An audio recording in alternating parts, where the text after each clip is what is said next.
तस्वीर यूक्रेन पर रूस के उस भीषण हमले की जहां पोर्ट सिटी ओडेसा में ये अटैक, गेरॉन ड्रोन से ओडेसा को दहला दिया गया।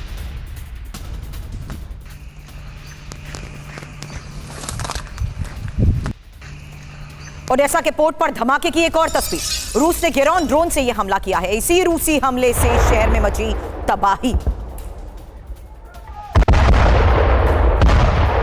रूस ने कैसे गेरॉन ड्रोन से इस इलाके में हमला किया, यह देखिए तस्वीर। ओडेसा के पोर्ट पर धमाका। अगली तस्वीर क्रिवरी में अटैक की। यह ज़ेलेंस्की के गृहनगर पर हमला है। अपार्टमेंट पर अटैक। रूसी हमले के बाद अपार्टमेंट में लगी आग, पूरी बिल्डिंग जलकर राख। अब खेरसों, रूस ने यहां भी जबरदस्त बमबारी की है। रूसी सैनिकों ने तोप से बमबारी की। सेना के कई ठिकानों को, यूक्रेनी सेना के कई ठिकानों को तबाह कर दिया। हमले से कई इमारतों में लगी आग। खार्किव में रूस का भीषण हमला। स्कूल की बिल्डिंग में लगी आग की यह तस्वीर है। आग लगने से पूरी बिल्डिंग कैसे तबाह हुई, देखिए तस्वीर। पिछले कई घंटों में रूस ने अलग अलग ठिकानों को कैसे दहला दिया।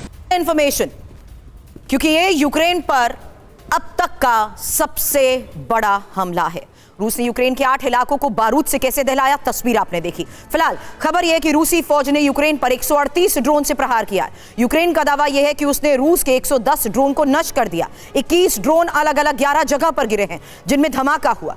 यह भी जान लीजिए कैसे रूस ने कहां किन लोकेशंस को टारगेट किया है। Odesa, Kharkiv, खेरसों, क्रिवरी, Donetsk, Zaporizhzhia, Sumi और निप्रोपेट्रोव्स्क पर रूस ने हमलों को अंजाम दिया। बड़ी बात यह है कि हमले उस वक्त हुए हैं जब अबू धाबी में शांति वार्ता को अभी 24 घंटे ही हुए हैं।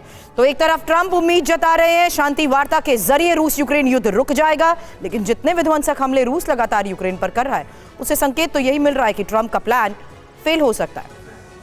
शांति वार्ता के दौरान ही रूस ने यूक्रेन पर इतने हमले किए कि 80% यूक्रेन में ब्लैकआउट, क्योंकि रूस ने ऊर्जा ठिकानों को टारगेट किया है। अब यूक्रेन पर ऑर्शनिक हमले से पश्चिम डर गया है। रूसी इंटेलिजेंस सर्विस के चीफ ने दावा किया है ऑर्शनिक को नहीं रोक सकते पश्चिम देश। पश्चिम देशों ने माना मिसाइल रोकना मुश्किल है। पश्चिम देशों के सैन्य अधिकारियों ने कमजोरी मानी है। जानिए कैसे रूस की ऑर्शनिक मिसाइल से पश्चिम देश डरे हुए हैं, क्योंकि रूस ने यूक्रेन पर ऑर्शनिक से पहला हमला 21 नवंबर 2024 में निप्रो पर किया था। उसके बाद इसी साल 9 जनवरी को लवीव पर दूसरा हमला हुआ। इसी हमले से यूक्रेन में बड़ी तबाही मची, लेकिन असर पश्चिमी देशों पर दिखाई दिया। पश्चिमी देश खौफ में है। पश्चिमी देशों के सैन्य अधिकारियों का दावा यह है कि वो ऑर्शनिक मिसाइल को नहीं रोक सकते। दावा रूस के इंटेलिजेंस सर्विस के चीफ ने किया है। हालांकि ऑर्शनिक मिसाइल की ताकत समझिए, क्योंकि इसकी 5500 किलोमीटर की रेंज है और स्पीड है 12300 किलोमीटर प्रति घंटा। वहीं इसका पेलोड है 2 मेगाटन का। हथियार और परमाणु बॉम्ब ले जाने में सक्षम है। मल्टीपल वॉरहेड 6 मिसाइल से ले जाने में सक्षम। अलग अलग लक्ष्यों को भेदने की इसकी क्षमता है और हाइपरसोनिक बैलिस्टिक मिसाइल है। हालांकि थाड और पैट्रियट से रोकना भी इसे असंभव है। प्री न्यूक्लियर डेटरेंस के लिए इसे डिजाइन किया गया। यूरोप का अधिकांश हिस्सा इसकी जद में आ सकता है और उड़ान के दौरान ये रास्ता भी बदल सकती है।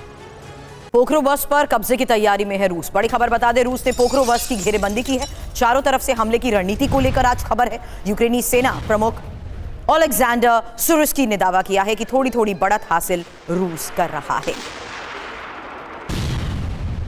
ऑपरेशन पोक्रोवस्क है क्या, क्योंकि बड़ी बात यह है कि पोक्रोवस्क पर कब्जे की कोशिश में है रूस और पोक्रोवस्क में ही 400 जगह दोनों सेना की झड़प को लेकर खबर है। पोक्रोवस्क के चारों तरफ रूसी सेना मौजूद है। सर्दी का फायदा उठाकर ही कब्जे की रणनीति है। हालांकि अभी यूक्रेन पर कब्जे को लेकर खबर यह कि 100% लुहांस्क पर कब्जा हो चुका है। 80% तक डोनेट्स्क पर कब्जे का दावा किया जा रहा है, जबकि 75% ज़ेपोरिज़िया के हिस्से पर कब्जे को लेकर दावा और अब 76% खेरसों पर कब्जे का दावा।